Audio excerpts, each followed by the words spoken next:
my first CD. I think it was Placebo, Without You I'm Nothing. I think my mum got me it, or something like that.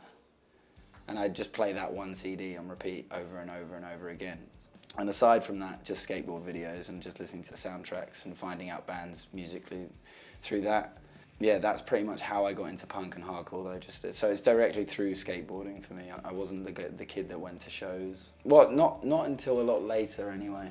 So that's as far back as I can remember. I mean, I had tapes and CDs, but it just wasn't as important to me as skateboarding was. It was like, yeah, I listened to this. The first time I was actually going to front a band.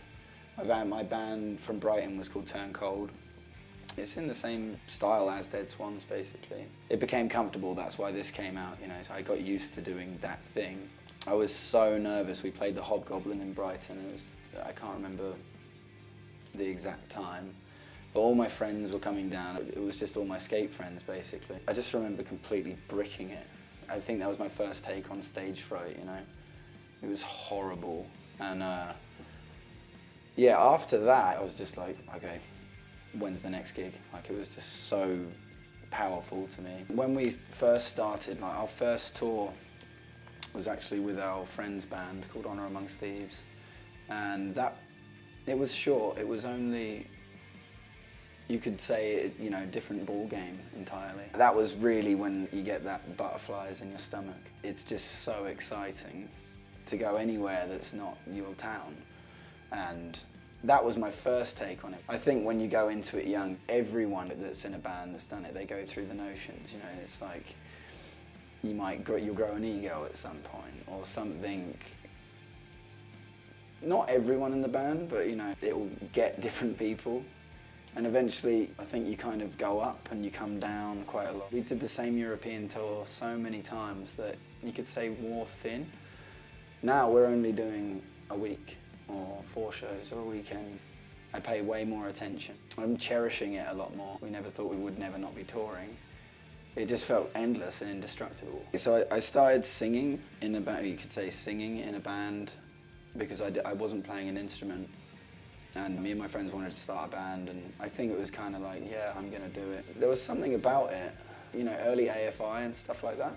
It was just so powerful and there's so much raw emotion. There's something attractive to it, to me, about just absolutely letting everything out. It's definitely just a vent, it's a punching bag. Writing these things down, these things that I was struggling with, and just letting it out. I couldn't imagine not doing it, even if I'm not doing it all the time anymore. It's something that will stay with me until I'm not here anymore. I'd say the last EP, like when I wrote that, I was completely aware of all the things that were messing me up massively, and I think now I'm totally aware with it, but I don't really know how it started. I couldn't tell you. It was like a slow wave, live especially. I'd pretty much just have like a breakdown and not know about it, and then just go back to work and act, oh, that's fine, People are like, oh, what's up with what happened to, on that night, what happened to him or what happened? And I just thought, oh, that's just normal. And I did that for so many years until it was like, right, I need to change something about this because it's extremely unhealthy. Sleep deprivation and depression, and just combination of like drinking to counteract the main,